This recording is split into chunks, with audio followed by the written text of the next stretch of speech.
gente vai falar sobre o Twitter, tá? Queria apresentar para vocês, eu não sei se todos utilizam o Twitter como uma ferramenta de comunicação. Eu tenho uma conta no Twitter, eu acabei que eu optei por não postar muita coisa, mas sim me utilizar como fonte de informação, e muita gente utiliza o Twitter dessa forma. Vou passar para vocês aqui a agenda, só para a gente se situar sobre o que a gente vai falar hoje, ao longo dessa noite. A gente vai falar sobre o que é o Twitter, o que são as trend topics, o que são as hashtags. Vamos falar sobre alguns números do Twitter no mundo e aqui no Brasil, para a gente ter uma dimensão do tamanho dessa ferramenta. Vamos falar um pouquinho sobre o perfil do público, né? Quem são as pessoas que consomem as informações no Twitter, que utilizam essa mídia social. Vamos falar, assim, também um pouco sobre o público que acompanha, né, essa rede social e como que eles consomem os conteúdos. Vamos falar um pouco sobre comunidades, tá? Acho que, principalmente aqui para o Danilo e para mais alguém que falou que trabalha com mídias sociais. Desculpa, agora eu não lembro de cabeça, tá? Mas eu lembro que alguém falou. Eu não sei o conhecimento que vocês têm sobre comunidades e como vocês gerenciam isso, mas eu vou falar um pouquinho aqui também. E na aula de Facebook a gente vai aprofundar também um pouquinho sobre comunidades. Vamos falar aqui sobre a relação do Twitter com o jornalismo, como que os jornalistas acabam utilizando o Twitter, como que ele gera notícias e fontes de informação.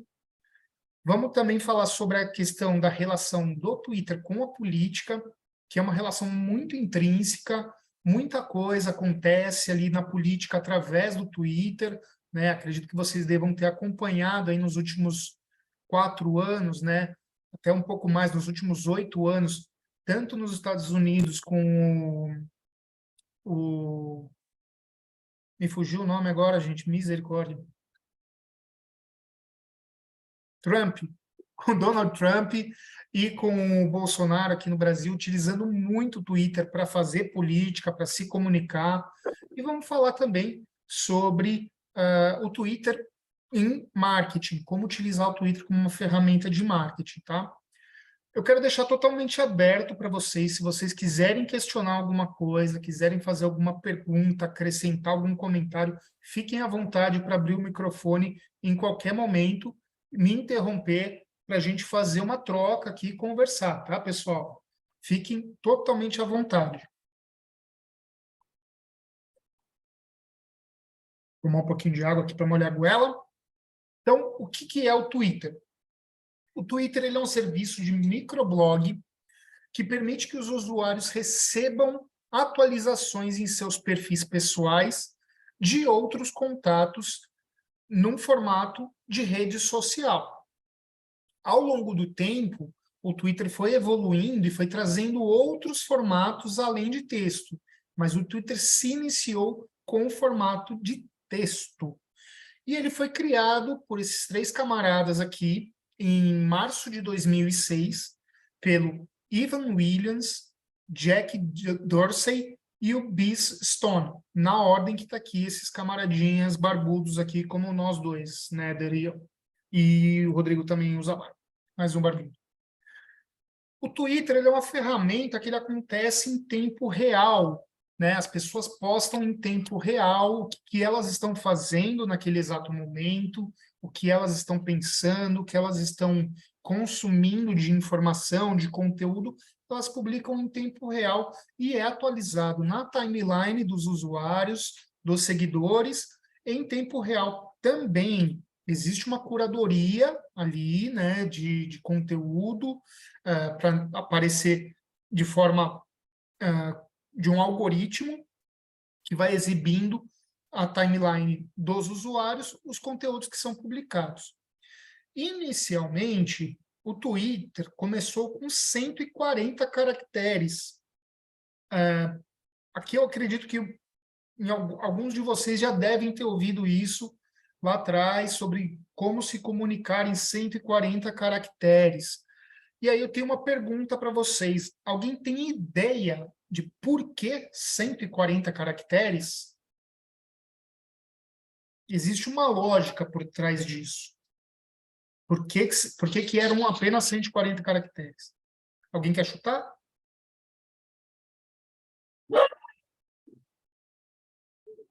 140 caracteres era o número exato de caracteres utilizados nos SMS. Então, quando você enviava um SMS, era utilizado 140 caracteres para cada SMS que era enviado. Então, o Twitter trouxe esse conceito para uma rede social. Então, como você se comunicar com as pessoas utilizando um SMS, né, 140 caracteres. No mundo inteiro, nós temos mais de 229 milhões de usuários ativos diariamente no Twitter, tá? E o Twitter ele é utilizado por 49 línguas diferentes, idiomas diferentes ao redor do mundo. Então a gente está falando de um volume gigantesco de pessoas. E uma coisa muito interessante do Twitter é que ela é uma ferramenta global. O que você publica aqui no Brasil, se alguém que te segue, se relaciona com você através dessa ferramenta em qualquer lugar do mundo, ela vai poder ter acesso à informação que você está publicando. E foi uma ferramenta que cresceu de forma exponencial, porque permitiu que qualquer pessoa tivesse acesso a pessoas importantes, a celebridades, a políticos, né? Então, através do Twitter, você poderia fazer uma menção a qualquer pessoa no mundo que estivesse conectado, seja um famoso ou não. Permitiu que os fãs conseguissem ter acesso a seus ídolos, né? As pessoas começaram a conversar diretamente com a Anitta, com o vocalista do Jota Quest, ou com qualquer outra celebridade, Ivete Sangalo e assim por diante. Todas as celebridades que estiveram presentes no Twitter, os fãs poderiam acessar, assim como os políticos, né? Daqui a pouco eu vou falar um pouquinho mais sobre a questão dos políticos, como que eles se relacionaram com as redes sociais. Mas aqui eu quero trazer para a gente dar continuidade sobre os Trend Topics. O que são os Trending Topics? É um espaço, uma vitrine que permite que os usuários possam descobrir os assuntos que estão sendo mais falados na rede social através das hashtags. A gente vai falar daqui a pouco sobre hashtag.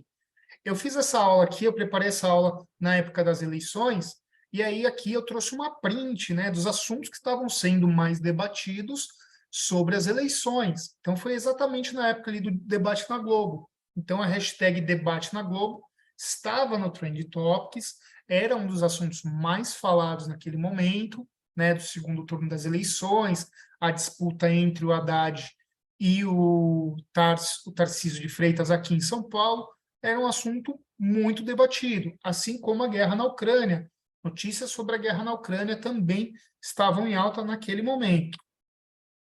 E o que são as hashtags? As hashtags é um termo ou um assunto associado para uma discussão aonde utiliza esse caractere da cerquilha, que chama, né? Esse joguinho da velha se chama cerquilha. Então, todos os assuntos que você coloca o joguinho da velha mais algum tema, ele se torna uma hashtag e é uma forma de indexar os conteúdos na rede social para que fique fácil de ser localizado e agrupado, tornando ele um trend topic ou não, né? Simplesmente para que seja fácil de você utilizar e encontrar essa mensagem que você está utilizando em hashtag. Deixa eu dar uma olhadinha no chat aqui, que tem algumas coisas aqui no chat, 6 comentários no chat. Gente, fiquem à vontade, tá? De novo, para abrir aí o microfone e falar, tá bom?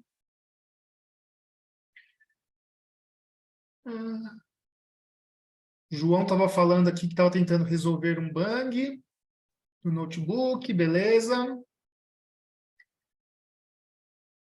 Essa apresentação vai estar disponível para vocês, tá, Amanda? Eu sei que na plataforma da Coruja deve estar disponível. Se não está ainda, eles vão colocar, tá bom? Falando sobre 140 caracteres via SMS, lembrei dos bips, exatamente. Tinha os bips também, exato. era bem interessante também. Eu gostava bastante de usar o bip da minha mãe, ficar mexendo no bip da minha mãe. Era bem legal. Vamos falar agora da evolução, né? Como que nasceu, quando nasceu ali o Twitter, né? Em 2006, nascendo com 140 caracteres, número de SMS. Então, nasceu ali o Twitter, saiu do ovinho. Em 2008, já estava com 100 milhões de publicações, e o Obama agradeceu os eleitores através do Twitter no momento da sua eleição. O Obama era um cara que foi muito engajado no Twitter, que propagou muito a utilização do Twitter. E aí, como eu falei no início da aula, o Twitter possibilitou que qualquer pessoa pudesse ter acesso para falar com o Obama, por exemplo. Então, as pessoas conseguiram utilizar esse canal de comunicação com as celebridades e com os políticos. Ao longo do tempo, o Twitter foi evoluindo e foi trazendo algumas mudanças muito significativas. Quando ele nasceu, era somente texto, somente 140 caracteres, e aí, ao longo do tempo, em 2010, por exemplo, ele teve uma mudança na pergunta que estava sendo feita ali no Twitter. Eu não sei se vocês já utilizaram, mas o Twitter estava... no início, o Twitter tinha escrito assim: o que você está pensando agora? E aí as pessoas utilizavam o Twitter para escrever o que elas estavam pensando. Em 2010, dada a forma como as pessoas estavam utilizando, a pergunta mudou de o que você está pensando para o que você está fazendo, o que está acontecendo agora. What's happening? Era a pergunta que vinha ali no Twitter. Então mudou-se a pergunta, visto que as pessoas estavam transformando aquela rede social numa uma rede social que contava o que estava acontecendo. Então, eles mudaram a pergunta para que a usabilidade do Twitter fosse cada vez mais fácil e mais realista com o que os usuários estavam utilizando na época. Além disso, incluiu-se a possibilidade do TweetPic, que era a forma que o Twitter tinha para exibir imagens, e também a inclusão de links do YouTube direto no Twitter, com uma URL encurtada, para não utilizar tantos caracteres, visto a limitação que precisava de 140 caracteres. Então, foi uma das grandes evoluções do Twitter em 2010. Em 2011, surgiu a tradução para o português e algumas mudanças radicais na plataforma, como a forma de exibir os conteúdos. Então, aí a gente já conseguia ter mais de 140 caracteres, aumentou o volume de caracteres, e foi permitido aqui colocar as imagens e reportagens com fotos, né, trazendo uma foto da reportagem para dentro do tweet, apresentando o tweet com os caracteres e uma imagem. E em 2012, se tornou uma grande popularidade aqui no Brasil, tendo mais de 33 milhões de usuários brasileiros. Até aí, nesses 6 anos de vida do Twitter, muita coisa aconteceu, muita coisa evoluiu. E de lá para cá, cada vez mais vem evoluindo e vem crescendo a usabilidade no Twitter. E qual que é o público do Twitter? Quem são as pessoas que realmente utilizam essa rede como uma fonte de informação? Milhões de informações e atualizações chegam até as pessoas através do Twitter.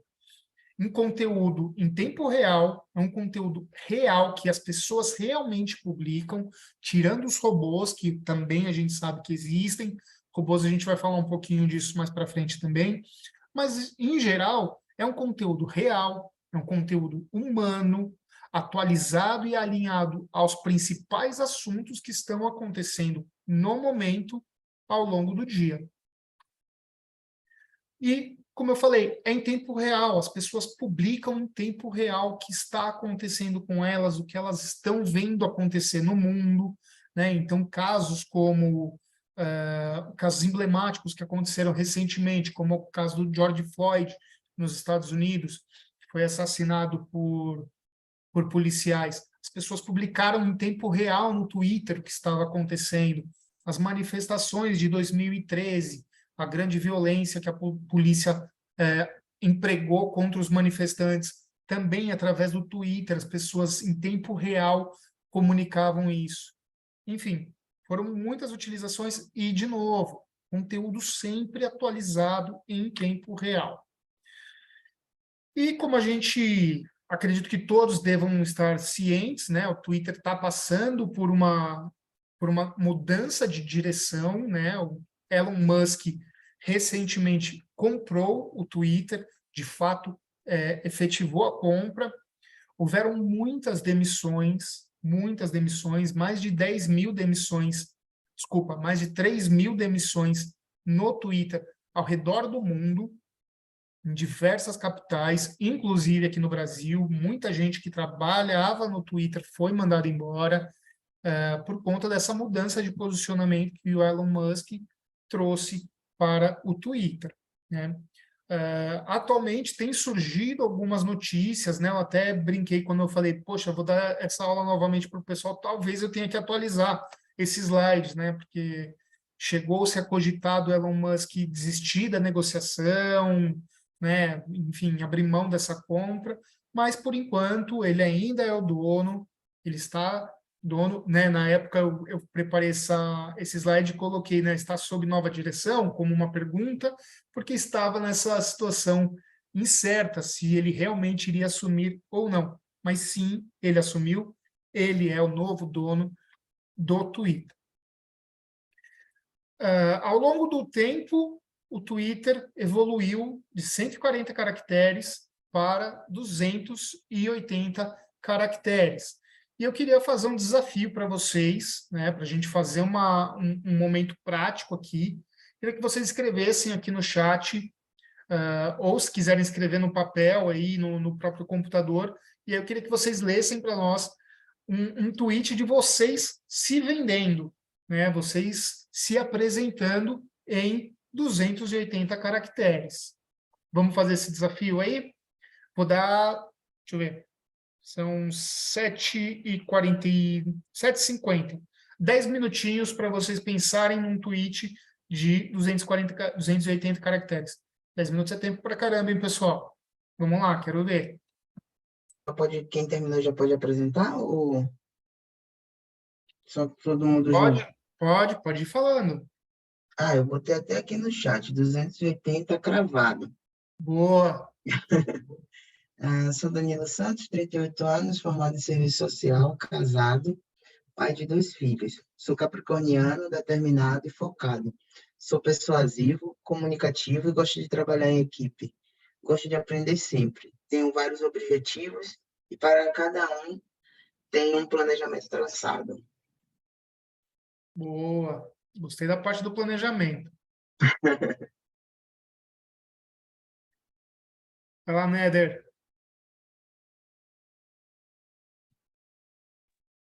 Ó, eu coloquei assim, ao longo da carreira me tornei multidisciplinar. Tenho competência para atender offline e online. Na verdade, vou além. Posso unir 5 universos: vídeo, design, web, fotografia e animação, auxiliando em soluções que trafegam entre si, trazendo mais resultados para seu negócio. Show, boa. Se vendeu mesmo. Isso aí. Gostei. Quem mais? Ó, então eu vou falar, não sei quanto deu, tá?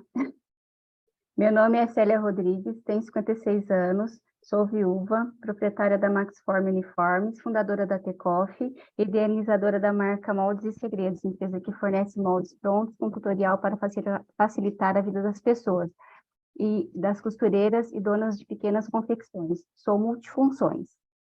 Mas, Boa. Muito bom. Gostando de ver, pessoal. Tá bem criativo, tá bem legal. Mais alguém? Amanda, Ana?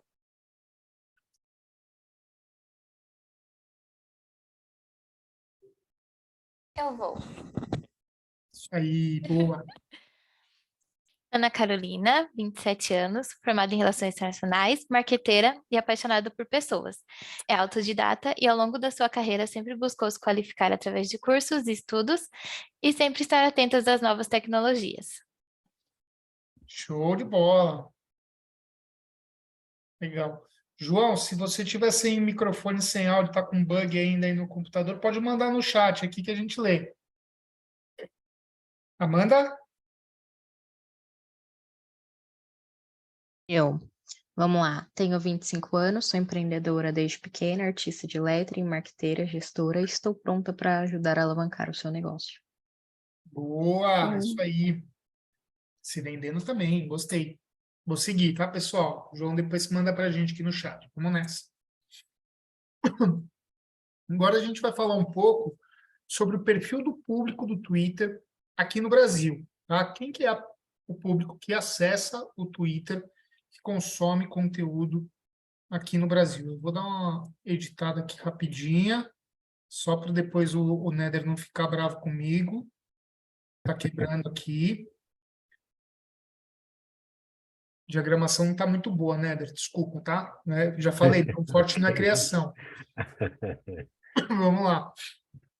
55% do público que acessa o Twitter aqui no Brasil são homens, 45% mulheres, 49% tem ensino médio completo e 29% tem ensino superior. A gente está falando aqui de um público que é economicamente ativo, é um público que consome, né? 29% tem até 24 anos. Público mais jovem, mais novo. 28% tem idade entre 25 e 35 anos. E 19% entre 35 e 44 anos. Então, a maior parte está realmente dentro dessa população que é economicamente ativa. E 24% mais de 45 anos, tá? Quando a gente olha para a divisão no nosso país, nas regiões, a gente tem uma concentração muito grande aqui no Sudeste, tá? No Norte e no Centro-Oeste, a gente tem apenas 11% de penetração, 5% no Norte, 6% no Centro-Oeste, no Nordeste temos 23%, no Sul 13% e no Sudeste 53%, que é onde está a maior concentração de usuários no Twitter, tá? Mas esse crescimento ele é contínuo, tá? Todo ano, a todo tempo, o Twitter vem crescendo o número de usuários. Para vocês terem uma ideia, no quarto trimestre de 2020, eram 192 milhões de usuários. No terceiro trimestre de 21, já subiu para 211 milhões. No quarto trimestre de 21, 217 milhões. E no primeiro trimestre de 22, quando teve a última pesquisa, tivemos 229 milhões de usuários ativos no Twitter. E o que essas pessoas acompanham, né? Quais são os temas que essas pessoas mais consomem no Twitter? 67% das pessoas seguem e interagem com amigos da vida real, pessoas que elas já conhecem no dia a dia. 44% das pessoas consomem conteúdos de marcas, seguem as marcas que elas amam, que elas se inspiram, que elas gostam, e consomem esse conteúdo que as marcas posicionam e publicam no Twitter. Então, é um grande percentual também aqui, uma grande oportunidade para as marcas que vocês trabalham, que vocês têm, se relacionarem com os seus consumidores também através do Twitter. E 52% das pessoas seguem bandas e artistas, consomem conteúdo dos artistas que eles são fãs. Outra coisa, né? Outros conteúdos que bombam especificamente aqui no Brasil, tá? 88% das pessoas consomem conteúdo de futebol, 80% das pessoas consomem conteúdos de cinema, 79% consomem música, conteúdo a respeito de música, 76% consomem conteúdos de tecnologia, 65% de cuidados pessoais e 65% de comidas. Então, as pessoas postam lá aquela história de postar o prato que está comendo, postar, enfim, o lanche gostoso, o restaurante que foi. Então, todos esses conteúdos, né? Quando a gente olha aqui, por exemplo, para futebol, não sei quantos de nós aqui são frequentadores assíduos de futebol, que gostam de futebol, de assistir, torcem para algum time. Os eventos ao vivo são os que mais movimentam o Twitter. Então, enquanto está rolando o jogo ali, a pessoa está assistindo o jogo, eles estão no Twitter comentando, interagindo, criticando, xingando o juiz, xingando o técnico, xingando o atacante, enfim. Estão ali interagindo, falando sobre futebol. É um dos principais eventos, a paixão nacional. Então, é um dos principais conteúdos que mais são consumidos no Twitter.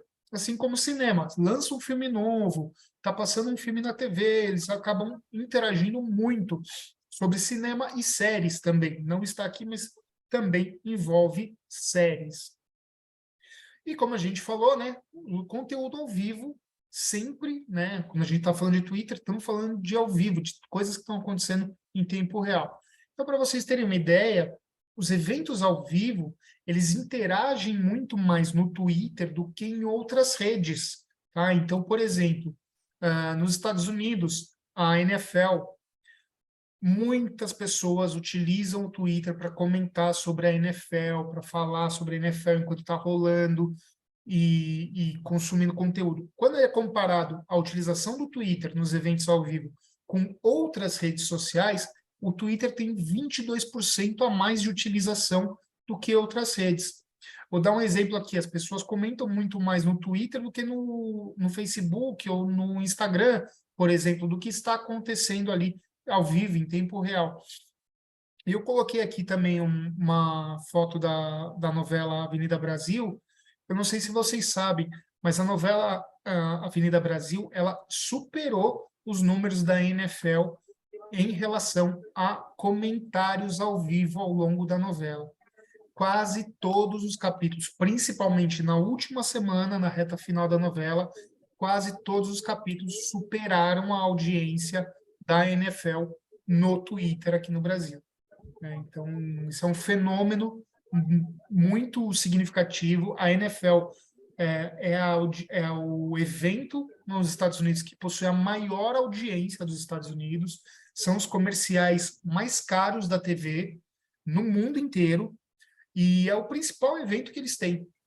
Né? E aqui no Brasil, a gente conseguiu, em uma semana, uns 6 capítulos da novela, 5, né? Porque no sábado reprisa, não é? Acho que é isso. Então, em 5 capítulos da novela, a gente conseguiu 5 dias ultrapassar a audiência da NFL. O nosso brasileiro, além de amar futebol, ama novela também, né? E vamos falar agora um pouco sobre comunidades. Deixa eu molhar a garganta aqui.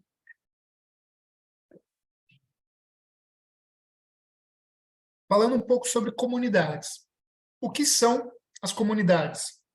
Comunidades são grupos que são formados ao redor de um determinado assunto, de um tema, onde os usuários debatem a respeito desse tema, discutem e deliberam, geralmente de forma mediada por um community manager, um gerente de comunidade. Tá? Quando a gente fala de comunidades no Twitter em relação a outras redes, o Twitter tem um engajamento 6 vezes maior do que em outras redes. Então, as pessoas que fazem parte de comunidades dentro do Twitter interagem muito mais, até 6 vezes mais do que em outras redes. E aí, quando a gente está falando de gerenciamento de comunidades, existe uma profissão para isso. Acredito que o Danilo, por trabalhar bastante com redes sociais, deva saber, né? Existe um perfil, né, profissional chamado Community Manager, que é um gerente de comunidade. Qual que é a função desse cara, desse profissional? Construção de comunidades, gerenciamento em torno dos assuntos, mantendo o relacionamento entre os membros, para que haja ali uma interação entre todos os membros e um debate saudável sobre os assuntos. Então, O Community Manager, ele é um guarda de trânsito. Ele é o cara que vai falar para onde tem que ir, a hora que começa, a hora que para, vem para cá, vai para lá, meio Silvio Santos da parada, assim, tá? E, ao mesmo tempo, ele é um animador de torcida. Ele é o cara que vai animar a turma que está dentro da comunidade para que as pessoas possam interagir, possam conversar, debater a respeito dos assuntos, interagirem de alguma forma, da melhor forma possível, sobre o tema que está sendo debatido, tá? Alguém aqui já teve algum contato com comunidades em redes sociais? Acredito que a Célia já deva ter tido. Pelo perfil do trabalho que ela faz, eu tenho certeza que ela já teve contato com comunidades nas redes sociais. Não tive, não Não! tive. Não, eu preciso, eu estou pensando para o Moldes e Segredos em ter alguma coisa específica, sabe, para falar só sobre modelagem, essas coisas, mas ainda não. Legal, bacana. Mais alguém? Tem sim, algumas comunidades de design, artes gráficas, tem sim. Música também, tem umas comunidades de rock and roll também. Boa, Eu faço parte de comunidades de gestão de tráfego, que eu estou aprendendo, aí eu tiro dúvida com o pessoal. legal, bacana. Show. O João mandou aqui o tweet dele e também falou aqui que teve, mas foi no Discord. Legal. Discord é uma ferramenta nova, né? Bem legal. Eu fiquei sabendo dessa ferramenta pelo meu filho, cara. Eu nem não conhecia. Meu filho que me apresentou essa ferramenta. Show de bola. Vamos ler aqui o tweet do João. De um tempinho para cá, percebi que sou muito resistente e persistente. Independente das adversidades, tento me sobrepor continuamente. Me interesso em aprender e conversar. Me disponho a pôr a mão no fogo por aqueles que eu admiro e amo. Bem legal, João. Show de bola. Isso aí. Então, continuando aqui, só para não deixar passar aí o conteúdo que o João produziu para nós.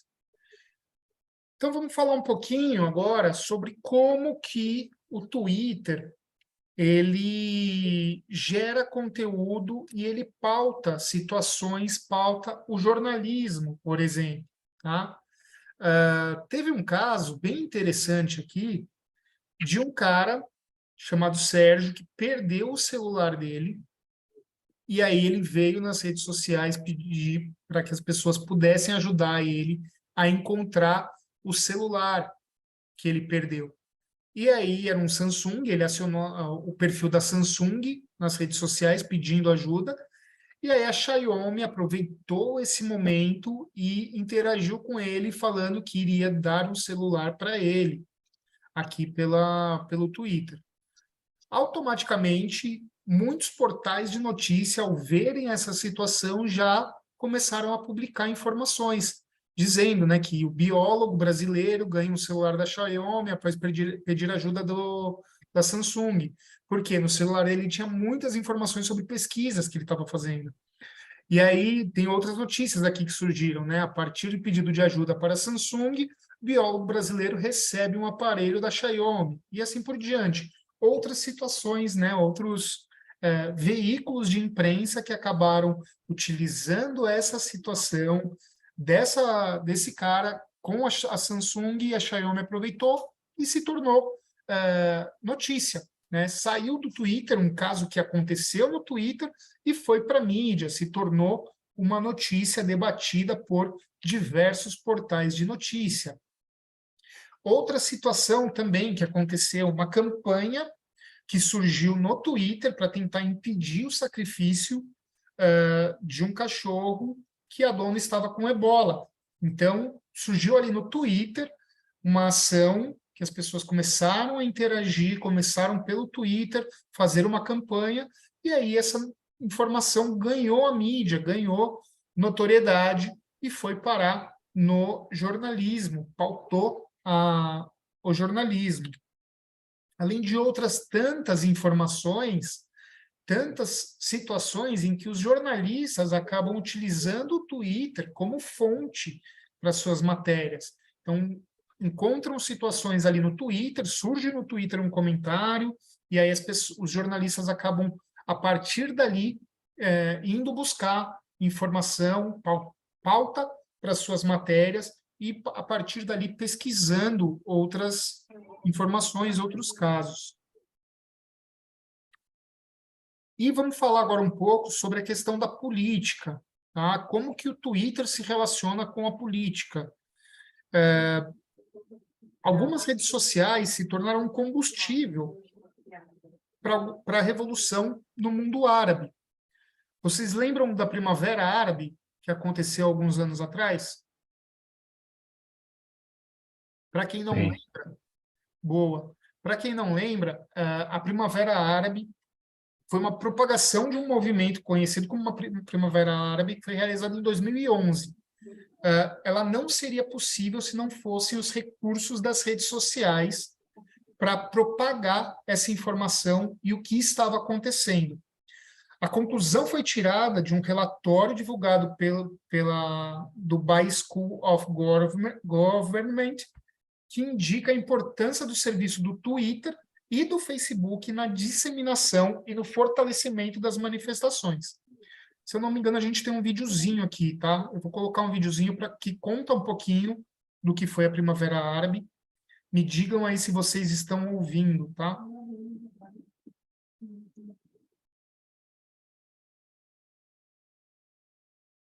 No final de 2010, começou uma revolta popular que atravessou fronteiras. Beleza. Estão ouvindo? Estou ouvindo. Uhum. Bom, eu vou dar o play aqui, vou colocar em tela cheia para vocês poderem acompanhar, Com tá? governos em diversos países, no norte da África e no Oriente Médio. Uma onda que começou na Tunísia, mas que avançou sobre o Egito, a Líbia, o Iêmen, Síria, Marrocos, Jordânia, Argélia e até mesmo a Arábia Saudita. Uma onda que mudou o mundo e cujo nome ficou conhecido como a Primavera Árabe.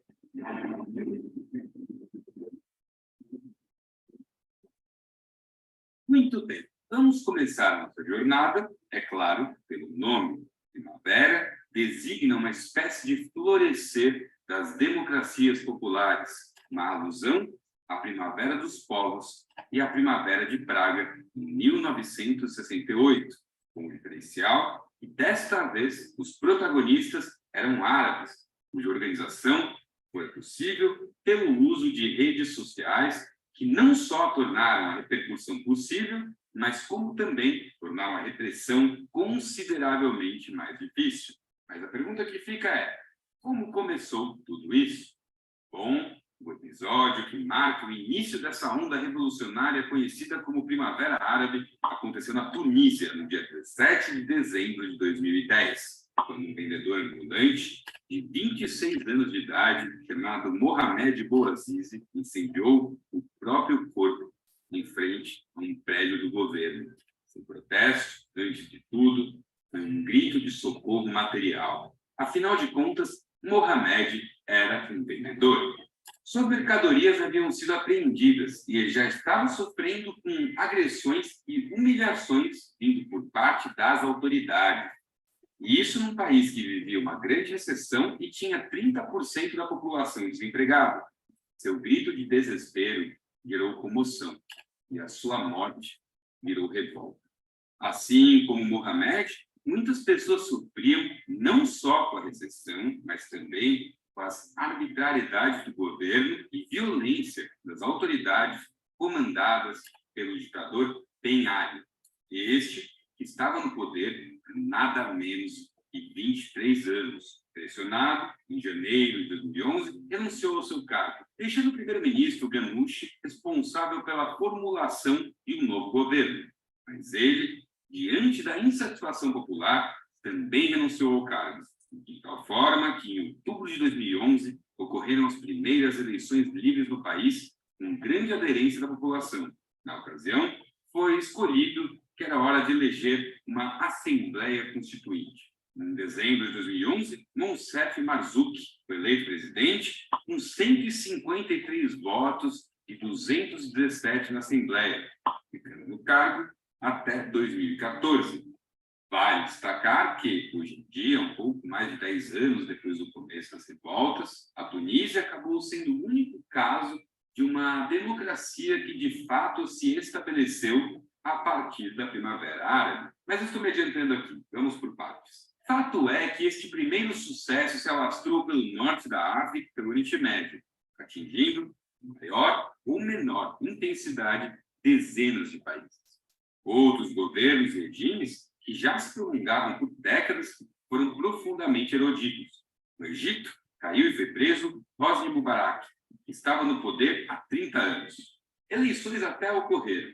Entretanto, o país não se estabilizou. Nas eleições presidenciais de 2014, Al-Sisi foi eleito com 96,9% dos votos.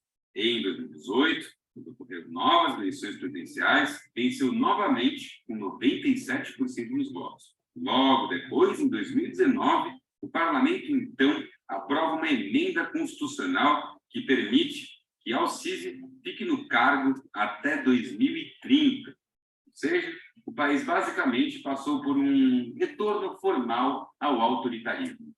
No Iêmen, caiu Ali Abdullah Saleh, que governava há 34 anos, não após execuções de revoltosos e uma eventual tentativa de assassinato do déspota.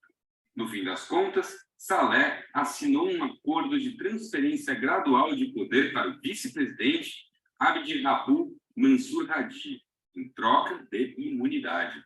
Em fevereiro de 2012, Saleh renunciou ao poder e Hadi assumiu a presidência, continuando lá até os dias de hoje. E o pior é que todo mundo imaginava que o governo de Hadi eventualmente traria estabilidade ao país. Entretanto, não foi o caso. E os motivos são vários, mas, em especial, pelos ataques e ameaças da Al-Qaeda e dos Houthis.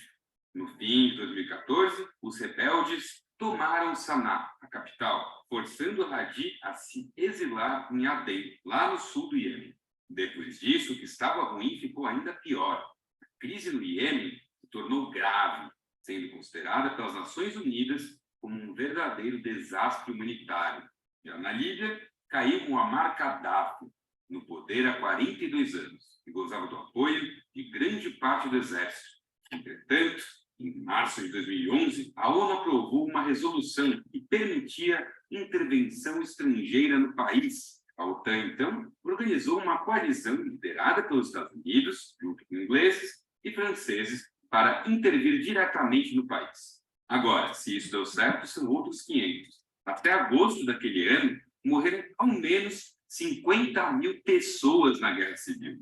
Gaddafi foi condenado pelo Tribunal Internacional por crimes contra a humanidade. Entretanto, ele resistiu até eventualmente ser morto. Depois disso, a Líbia enveredou para um governo pró-Ocidente, que funciona muito bem para os franceses, ingleses e americanos, mas que é difícil dizer se funciona para os líbios. O que nos leva a mais um país-chave para entendermos as implicações dessa grande primavera, a Síria, uma região que fora profundamente abalada, mas que teve um resultado um pouco diferente. O presidente e ditador era Bashar al-Assad. Bashar al-Assad estava no poder há 17 anos, e ao contrário de Ben Ali, Mubarak, Saleh ou Gaddafi, Assad balançou, mas não caiu, muito devido ao apoio que o seu governo tem à Rússia, desde o início do conflito, em 2011, que se deu no calor da Primavera Árabe, quase 500 mil de pessoas perderam suas vidas, muitas das quais foram vítimas da ação de grupos terroristas, infiltrados e organizações apoiadas por certas potências. Fato é que a Síria entrou numa crise humanitária desastrosa. Mesmo assim, não sofreu nenhuma mudança estrutural. Até porque, em linhas gerais, o jogo geopolítico que determinou o desenrolar da Primavera Árabe respondeu a seu próprio conjunto de agendas. Agendas essas que contaram com diversos recursos bastante exclusos, como, por exemplo, milícias armadas, grupos fundamentalistas e, é claro, mercenários contratados. Ou seja, agora, depois de um pouco mais de uma década, todo o otimismo inicial foi para o saco. À exceção da Tunísia, que seguiu com eleições democráticas, o que se viu foi a ascensão de governos de coalizão antidemocráticos e militarizados, cujo objetivo é nada menos do que lucrar com essa região tão estratégica, ao custo de tragédias humanitárias. Refugiados espalharam-se pelo mundo, sofrendo preconceito e passando dificuldades. Seres humanos que foram, por simples azar, pegos em um contexto histórico e geopolítico tão complexo quanto imprevisível, e que, no fundo, foram grandes vítimas de oportunismo e crueldade pragmática de países extremamente poderosos que ditam as regras do jogo. E, bom, é isso aí, galera. Eu espero que vocês tenham gostado desse conteúdo. Se você gostou, deixa um like, compartilha, manda para as pessoas. Isso aí, pessoal. Algum comentário?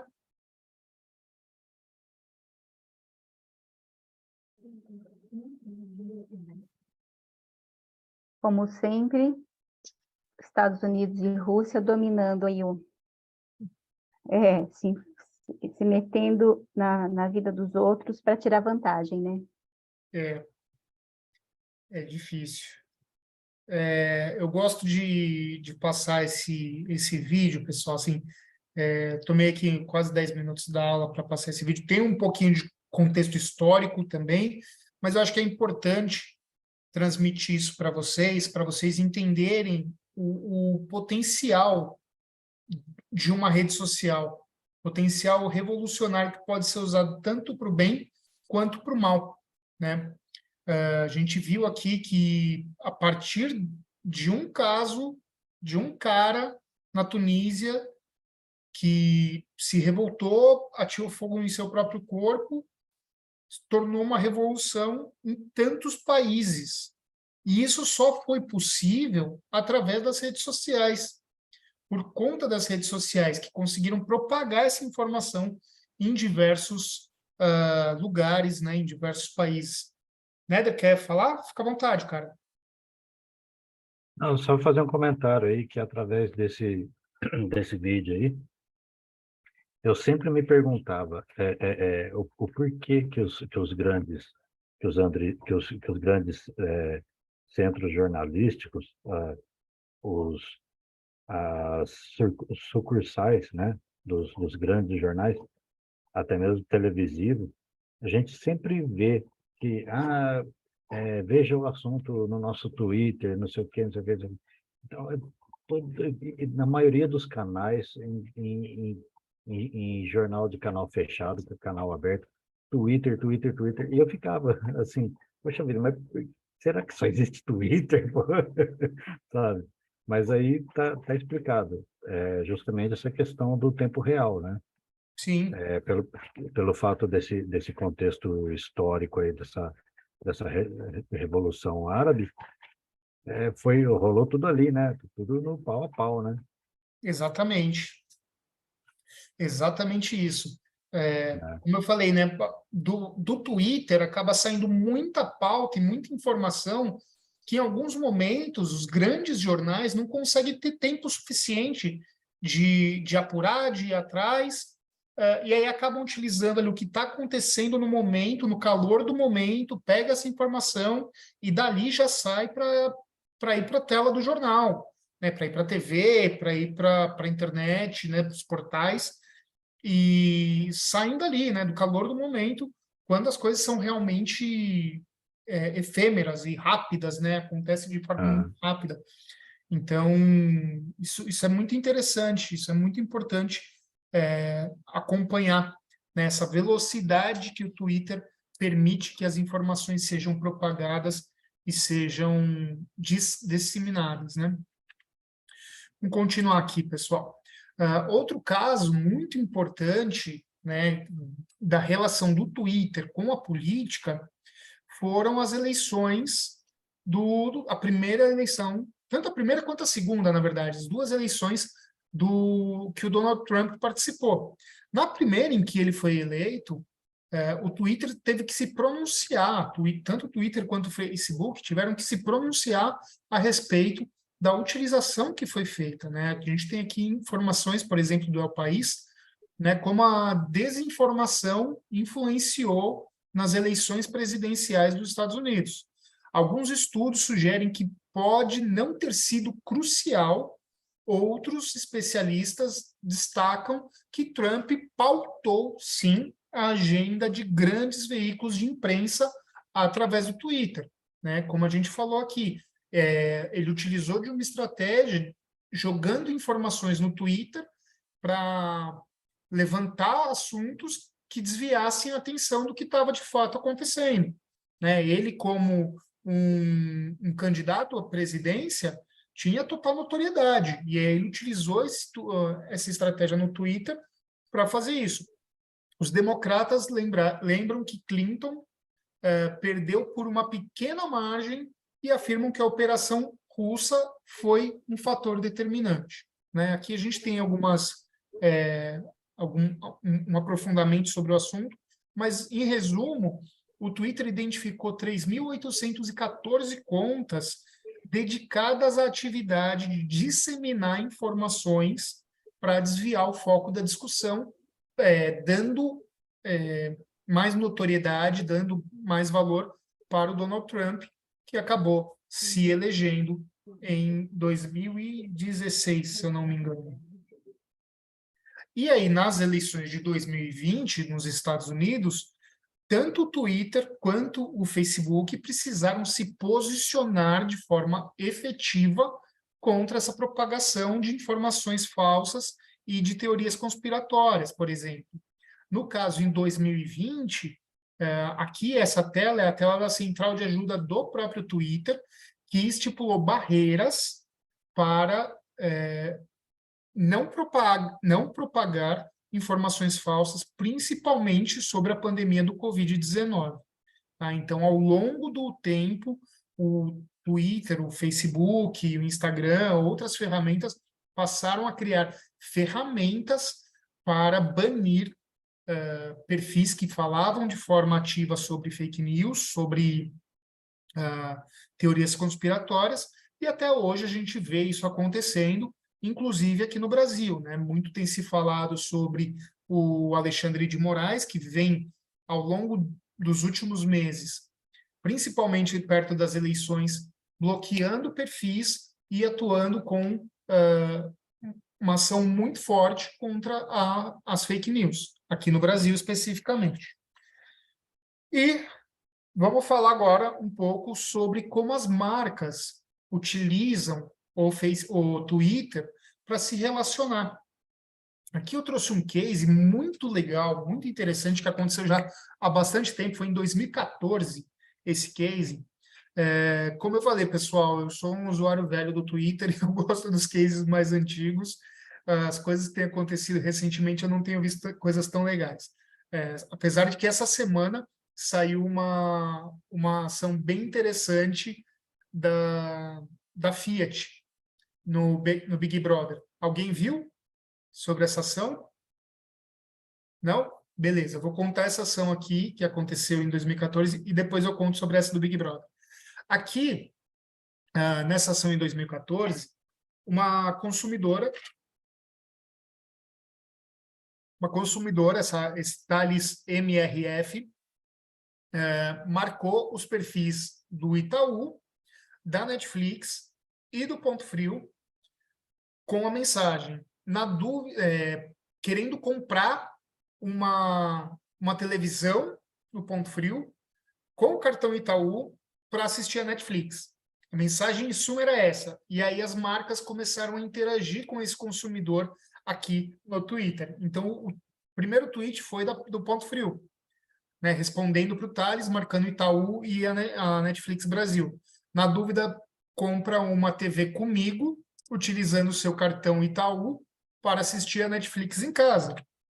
E aí a Netflix respondeu com um emojizinho de coração, né, interagindo ali com esse tweet.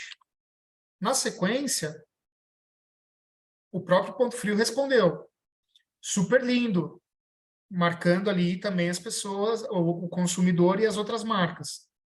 E aí a Netflix respondeu, ai, lindo, é você. E começaram uma conversa, né, interagindo como uma conversa, como se fossem pessoas interagindo, mas são marcas que estavam interagindo. E aí, por fim, o Itaú respondendo a todos, se rolar um ponto Flix, podemos ser padrinhos, tamo junto. Então, uma forma interessante, reverente, que as marcas encontraram para gerar uma comunicação com o consumidor a partir do tweet de um consumidor, né? Assim como o exemplo que eu mostrei lá em cima sobre quando o biólogo acionou a Samsung e a Xiaomi veio e respondeu, foi uma forma também criativa de marketing, de uma ação de marketing da Xiaomi com o consumidor da Samsung querendo ganhar o mercado. Basicamente é isso. Isso tornou notório e gerou publicidade, gerou notícias em jornalismo, né? E aqui foi uma ação puramente de marketing. O que rolou essa semana no Big Brother com a Fiat? Desculpa, pessoal, mas ele está coçando muito. Acho que a rinite está começando a bater. O que rolou? A Fiat, historicamente, é patrocinadora do Big Brother, e sempre, em algumas provas de líder, eles colocavam lá uma prova com uma Fiat Toro e davam essa Fiat Toro para quem ganhasse a prova do líder. Este ano, a Fiat não entrou como patrocinadora. Quem está como patrocinadora é a Chevrolet, marca que eu atendi, inclusive. E aí, um consumidor, durante a prova do líder... o Danilo já ouviu a história, já. Durante a prova do líder, um consumidor foi no Twitter e comentou lá no Twitter, nossa, que estranho ver uma prova do líder sem a Fiat Toro. E a Fiat foi e marcou esse consumidor, dizendo que esse consumidor ia ganhar uma Fiat Toro. Pura e simplesmente por ter comentado e lembrado que a marca não estava presente no Big Brother. Olha só a importância de fazer um trabalho de branding, né, de construção de marca. Olha que importante isso.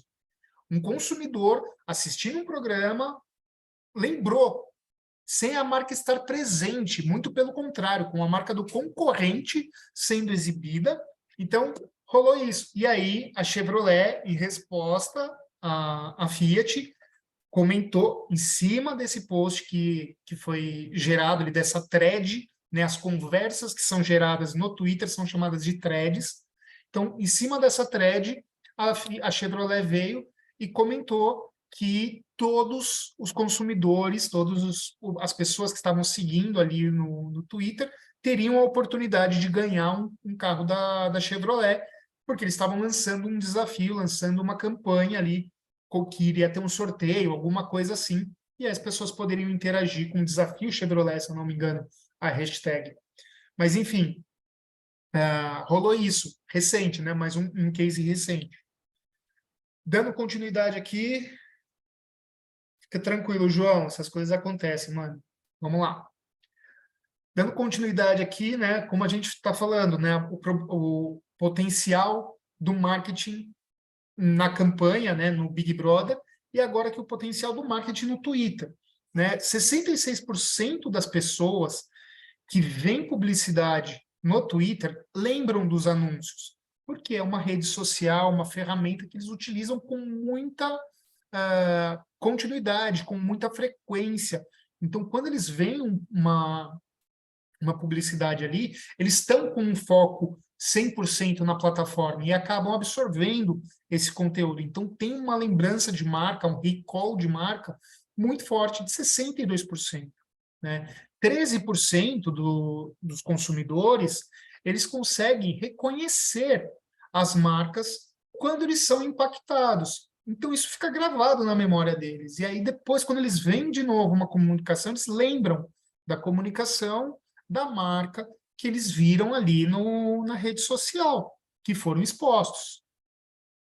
E 8% associam a mensagem do anúncio que foi criada com a campanha que foi publicada para eles ali na rede social, né? Então, é uma ferramenta, o Twitter se tornou uma ferramenta de marketing muito eficiente, muito efetiva, por conta de toda essa construção possível de ser feita ali, dada a forma como os usuários utilizam as redes sociais, utilizam o Twitter em especial.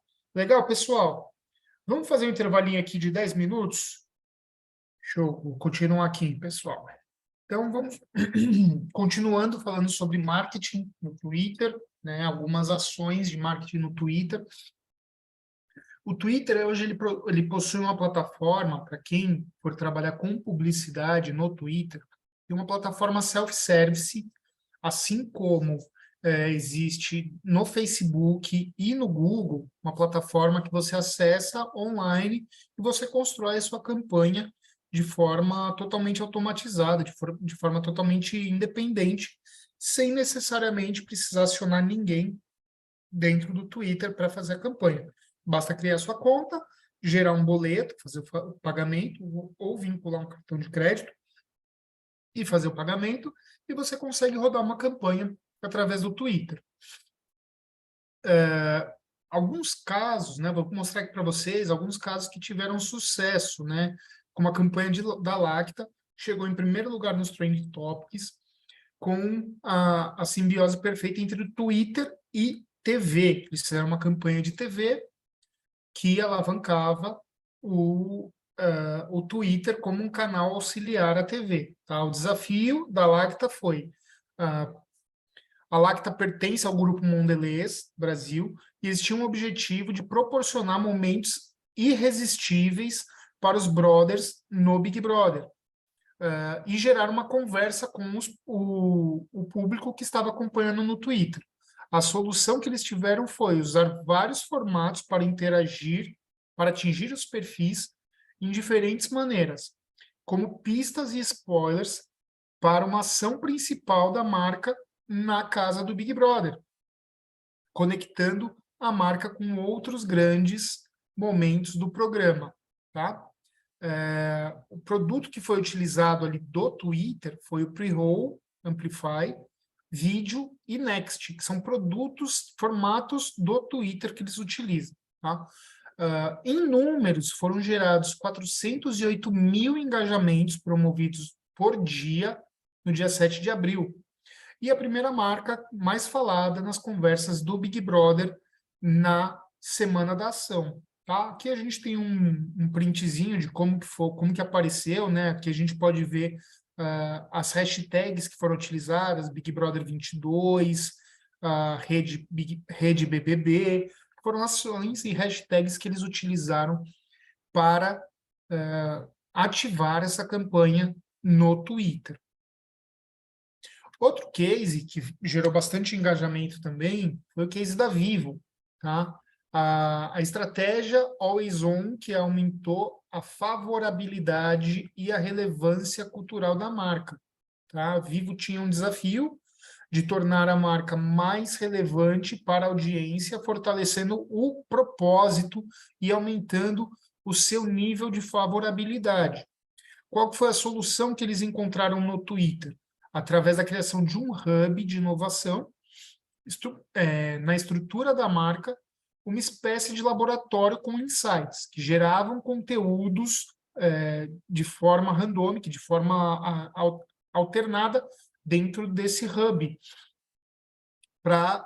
pensando especificamente para a timeline em caráter always on. Então, o tempo inteiro, várias vezes ao dia, eles geravam conteúdos pensando no público que eles precisavam atingir e postavam esses conteúdos, para que a marca Vivo estivesse sempre presente na timeline dos usuários. Uma estratégia de conteúdo muito importante. Danilo trabalha com conteúdo, a Ana também, né? Quem mais trabalha com conteúdo aqui da turma? Eu lembro que mais alguém falou que trabalha com conteúdo. Então, a gente tem aqui um case de conteúdo muito rico, né? Que, através dessa estratégia de conteúdo, eles conseguiram gerar 29% mais de conversas positivas, colocando a marca em primeiro lugar de relevância das telecoms. Então, imagina para uma marca Vivo quantos comentários negativos eles devem ter no Twitter e nas redes sociais, de pessoas reclamando de atendimento, reclamando de sinal, reclamando que não consegue alterar o plano ou cancelar o plano e assim por diante. Quantos cases, quantos comentários eles devem ter? Muitos. Então, pensando em reverter, em inverter essa situação, foi desenvolvida essa estratégia de conteúdo, postando muitos conteúdos para que as pessoas pudessem interagir e tornar a marca relevante, trazendo menções positivas, conversas positivas para a marca, invertendo aí essa situação de mau desempenho, né, que a marca tem dentro das redes sociais. Vou contar aqui mais um case. Esse case, inclusive, foi um case que eu participei, tá, para a Centauro, quando eu estava trabalhando na agência Publicis. Foi desenvolvido um robô dentro de uma quadra de tênis.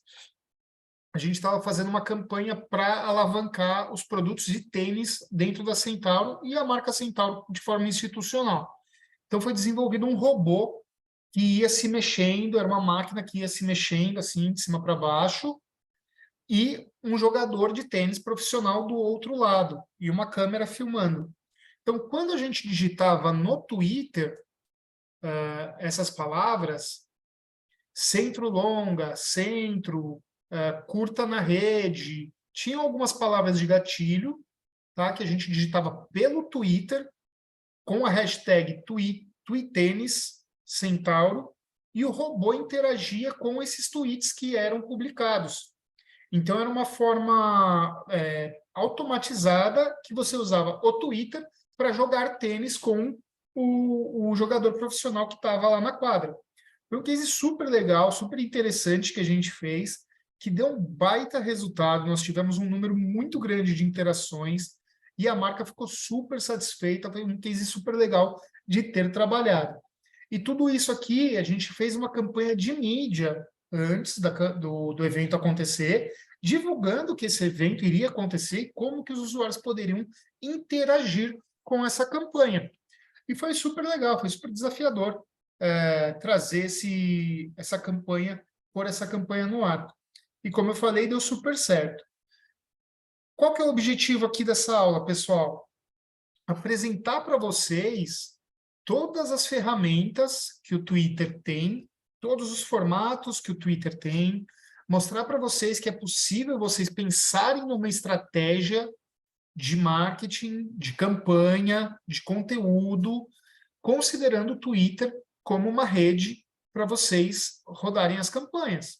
Tá? Então, a ideia é essa, apresentar para vocês o potencial dessa ferramenta, o potencial dessa mídia social, para que vocês possam utilizá-la tanto como consumidores, tá? Quanto como marcas, pensando que é possível vocês encontrarem o público de vocês também nessa mídia social, tá bom?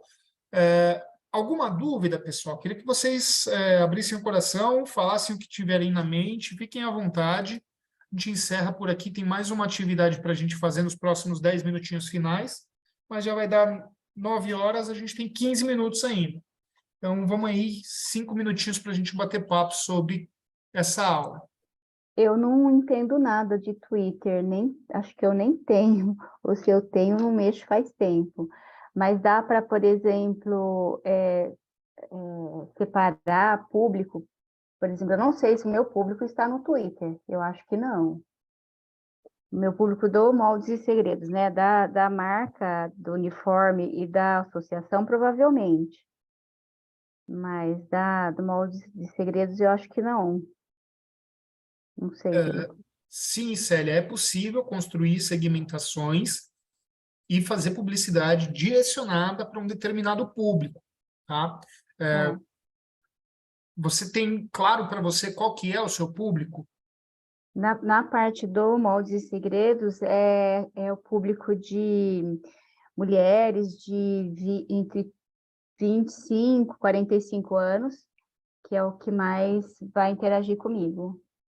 Excelente, dá para a gente construir essa segmentação, sim, dentro do Twitter, tanto para você produzir conteúdo para esse público, quanto para você fazer publicidade, utilizar um canal como publicidade, tá? Tá.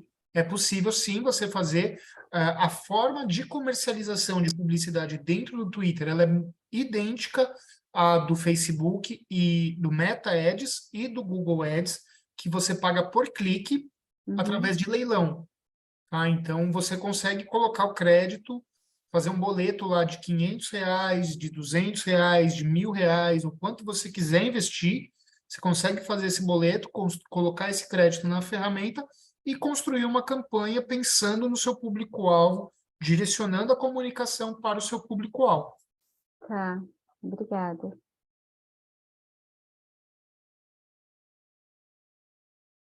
Mas- Eu vou aproveitar isso daí, Marcos, para usar de gancho para uma outra questão também. Você disse aí que dá para segmentar o público, seu público-alvo dentro do Twitter, né? Uhum. Aí vem uma questão assim, na questão de construir esse relacionamento com o seu público-alvo através de mídia paga, você não cai naquela questão que muita gente comenta até, de que, mas não é necessário você estar obrigatoriamente presente em todas as mídias sociais, ou na maioria delas. Porque aí vem essa pergunta, que eu quero dizer assim, no meu caso, eu tenho um site de entretenimento. Eu sei que o meu público-alvo está de bom tamanho para mim. Por quê? Porque eu tenho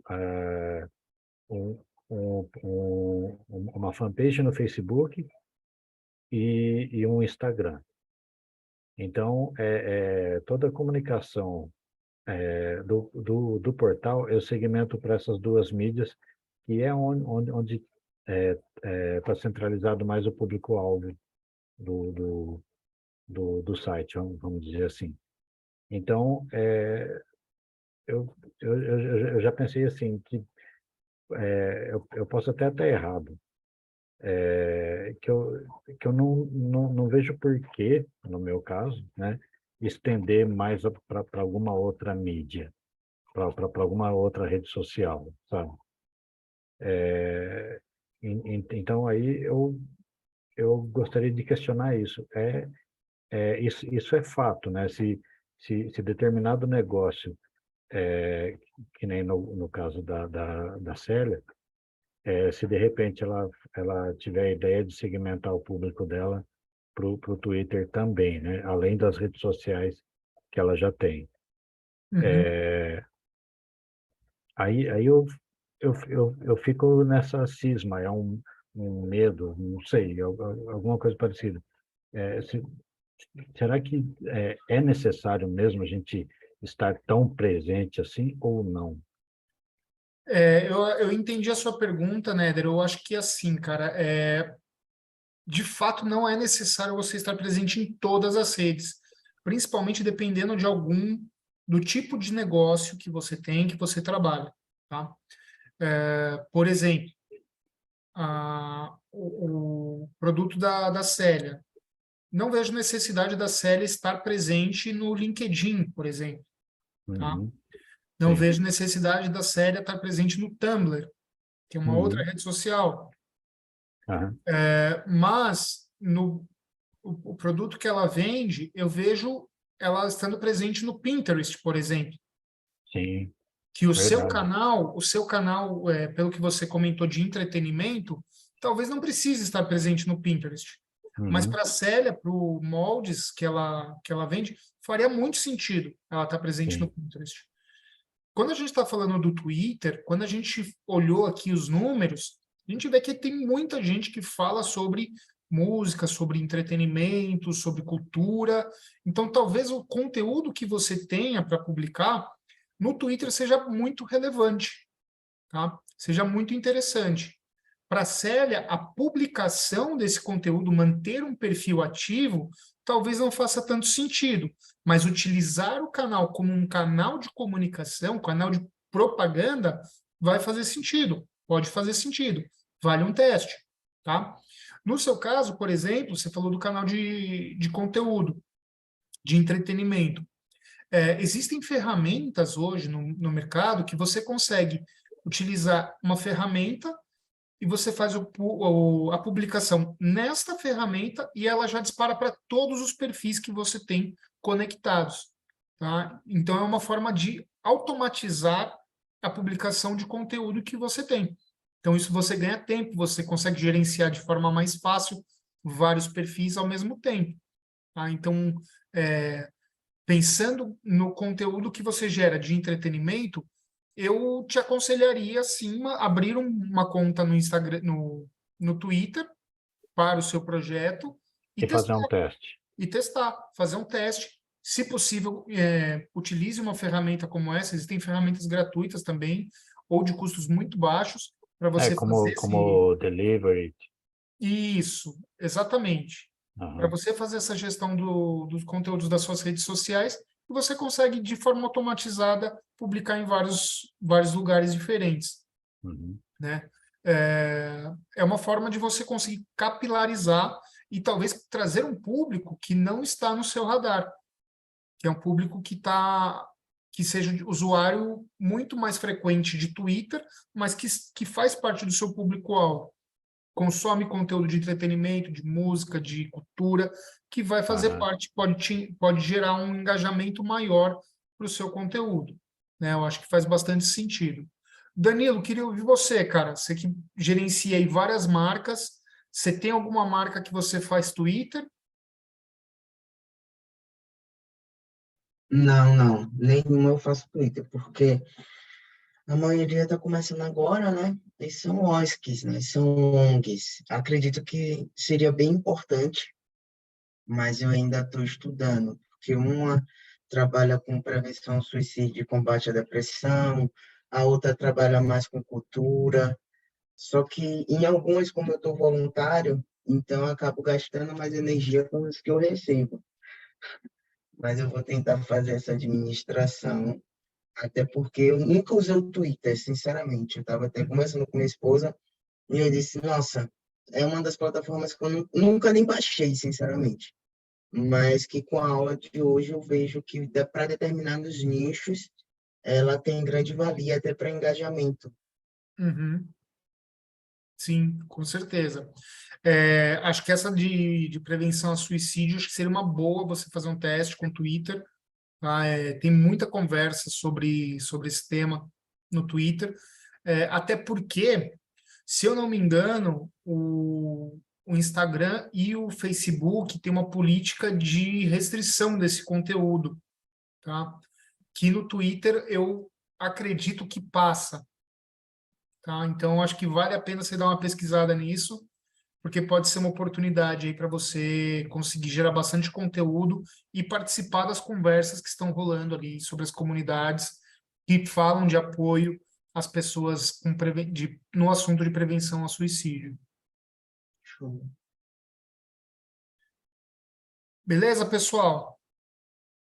A gente teria aqui mais um último exercício, que seria construir um tweet de 280 caracteres sobre a escola Curu, mas a gente acabou avançando aqui no tempo, já são 9h08, se vocês conseguirem fazer rapidinho aqui, nesses 5, 7 minutos finais, quem for fazendo, conseguir escrever ou falar aqui para a gente, uma boa. E a gente encerra a aula com essa atividade prática.